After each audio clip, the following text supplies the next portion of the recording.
I hate to stretch. I hate physically to stretch. Let's begin with that.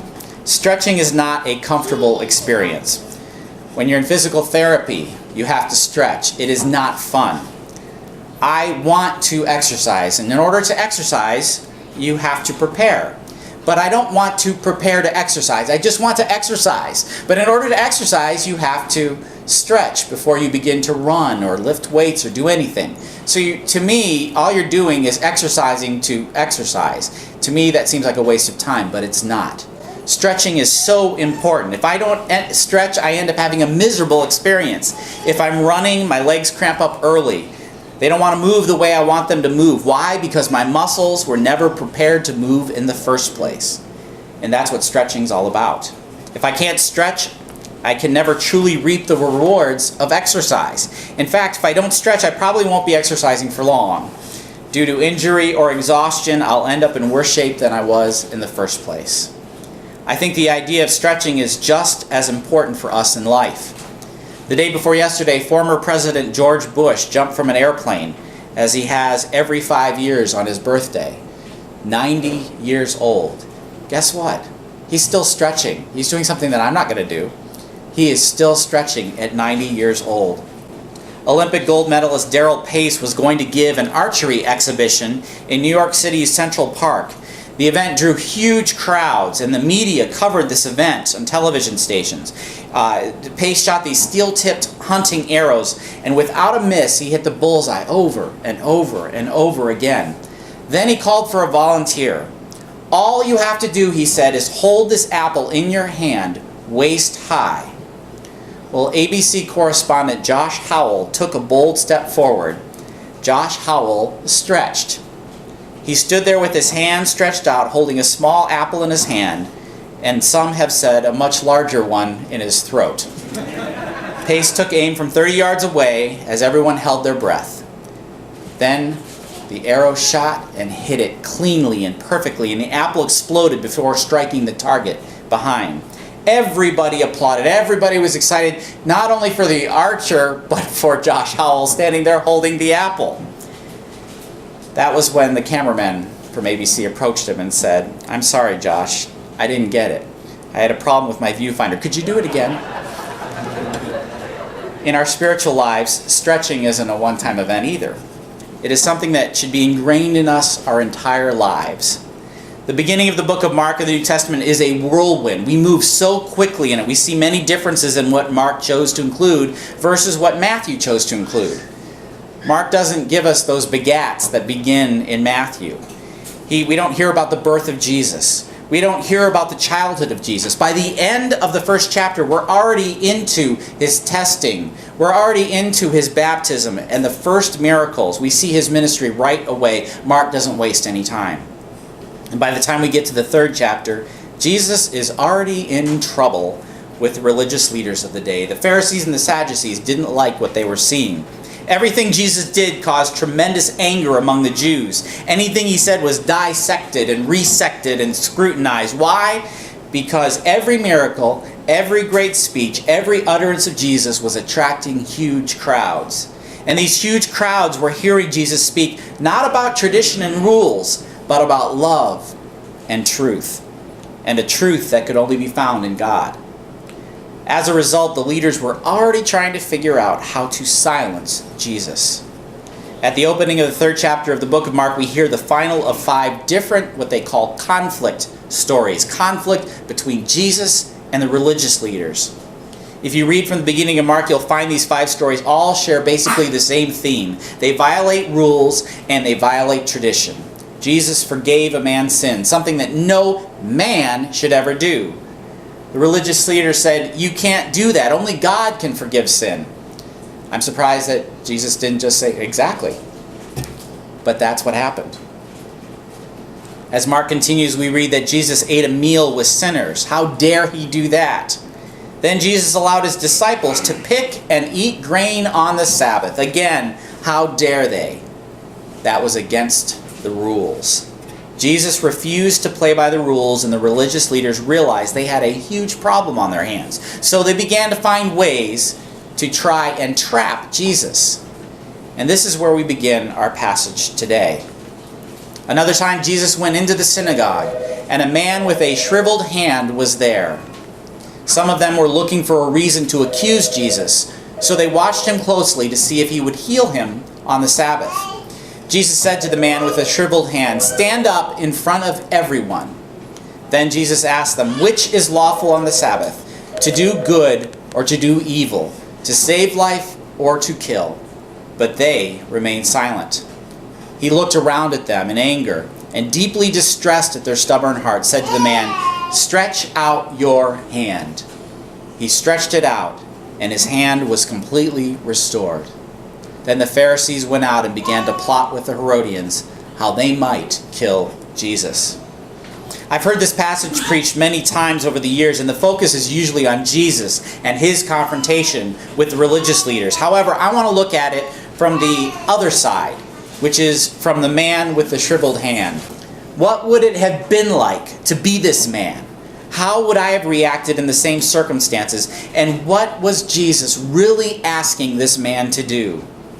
First of all, I think he was there for a reason. The words Mark uses to describe his presence there, I think, actually indicates that the Pharisees had brought him there.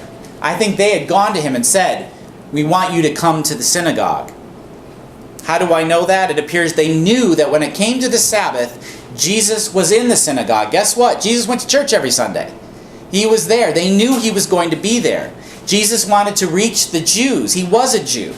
So he did what Jews do, and he went to the synagogue on the Sabbath. The leaders knew that Jesus had already broken the Sabbath rules when the disciples collected grain on the Sabbath. But that happened away from the synagogue. Their goal was to catch Jesus in the synagogue, breaking the rules. They knew that Jesus was also healing people. According to Mark, he had healed multitudes. Would Jesus heal someone in the synagogue? If so, again, Jesus was breaking the rules. What a chance to trap him. So the religious leaders go to the man with the shriveled hand and ask him to come to the synagogue on that Sunday, or that Sabbath day. I don't think the man had a choice at that point. The religious leaders were powerful people. Saying no could mean a world of trouble. So he went, and he probably was nervous and confused. Why are they asking me? What's going on? I doubt that they told him what was really happening. He may not have even known that Jesus was going to be at the synagogue. Mark's description of the event indicates that the religious leaders knew perfectly well what was going to happen. Again, another time Jesus went into the synagogue, and a man with a shriveled hand was there. Other versions or translations of the Bible say that, "Behold, a man with a shriveled hand was there," indicating that he was there for a purpose. Some of them were looking for a reason to accuse Jesus, so they watched him closely to see if he would heal him on the Sabbath. The religious leaders knew perfectly well what was going to happen. The man with the shriveled hand, I don't think he did. Jesus asked the man to stand. Jesus isn't going to be quiet about this. He's making clear his priority. But what about the man with the shriveled hand? What was he thinking? He's sitting among these people. Clearly the Pharisees had sort of placed him somewhere where he would be seen and where Jesus would notice him. And suddenly Jesus, who the man with the shriveled hand, I believe he knew who Jesus was, had heard about him. And suddenly he realized he's got a problem here, because he also knew that the leaders in his own synagogue did not like Jesus. The man with the shriveled hand had to make a decision. He's sitting and he sees Jesus, the miracle worker, this healer, this holy man. And he knew perfectly well that Jesus was despised by the same people who had brought him in to the synagogue. And standing was a form of stretching, because he was going to have to stretch beyond tradition. If he stood up, he signaled that he would be obeying Jesus. I think that might have even been a bigger stretch in some ways than the last stretch that he made. But in doing so, he was already breaking the rules, because he knew perfectly well what might happen. I love tradition. I fully admit that I love tradition. I love singing the old hymns. But am I tied to singing the old hymns the way we've always sung them? We sang this morning, Ode to Joy. Ode to Joy. Of course, we called it Joyful the One Who Saves. It is the same old hymn that I absolutely love, that we included in our wedding, that I've sung since I was a child. Joyful, joyful, we adore thee. Nothing like what we sing it in church here on Sundays. Nothing at all like how we sing it here. We sang it with organs. I've sung it with a pipe organ. Sung it very majestically with a choir. Am I so held to tradition that I can't sing the song in a new and different way? What about the Lord's Prayer? I'm from a church experience where it was incorporated into every service that automatically you said the Lord's Prayer. There are some people who would arrive here and hear us sing the version that we've sung recently, and they would say that's blasphemous. You can't do that. You have to recite it. You have to say it like a Gregorian chant. Everybody, monotone voices saying the Lord's Prayer. If we are going to make a difference in the world, we have to be willing to stretch beyond tradition. And singing the Lord's Prayer is one of those ways that we stretch. And that is what the man with the shriveled hand chose to do. He chose to stand. And God calls us to do the same. When we sing the Lord's Prayer, we have already chosen in a very small way, stretching beyond tradition. And as he stood, he did something else. He chose to stretch beyond the opposition. Even though he was fully aware that every eye in that room was on him, he stood. He stood knowing that he was going to be ridiculed. He was likely going to face persecution. His life was probably going to change forever, no matter what Jesus did. Even if Jesus chose not to heal him, the fact that he stood meant that he was standing against the opposition. God calls us to do what is right, even if it means that we're going to face opposition. Archaeologists were digging in the remains of a school in Rome and discovered a picture dating from the 3rd century. The picture shows a boy standing with his hand raised, worshiping a figure on a cross. But the picture on the cross was strange. The figure wasn't the typical Christ figure. Instead, it was a donkey, describing Jesus as an ass. Scrawled in the writing of a young person are the words, Alexamenos worships his God. Nearby in a second inscription, Alexamenos is faithful. Apparently, this young man, who was a Christian, was being mocked by his schoolmates for his faithful witness, and by putting that donkey on the cross, they were mocking him. But he was not ashamed. He was willing to stretch beyond the opposition to the point that he was noticed. He stood out just like the man with the shriveled hand. But then Jesus asked the man with the shriveled hand to do something else. He said to him, "Stretch out your hand." Stretch. What a request. Up to this point, standing was a big statement. It was a statement against tradition. It was a statement against the rules. It was a statement against opposition. But now it became personal. He couldn't stretch out his hand. He knew that. It was shriveled. Why would Jesus ask this? But Jesus was basically saying, stretch beyond your fears and into faith. As I said at the beginning, most of us avoid stretching like I do. When we come up against an obstacle, we tend to fall back. And fear is what stops us most of the time. Fear can make us all shrivel up. We're all living shriveled lives if we never stretch. God asks us to live in faith, not in fear. So what did the man with the shriveled hand do? He decided to live by faith and not in fear. He stretched out his hand. And when he stretched out his hand, he was completely restored. Did this mean that his life was perfect from that day forward?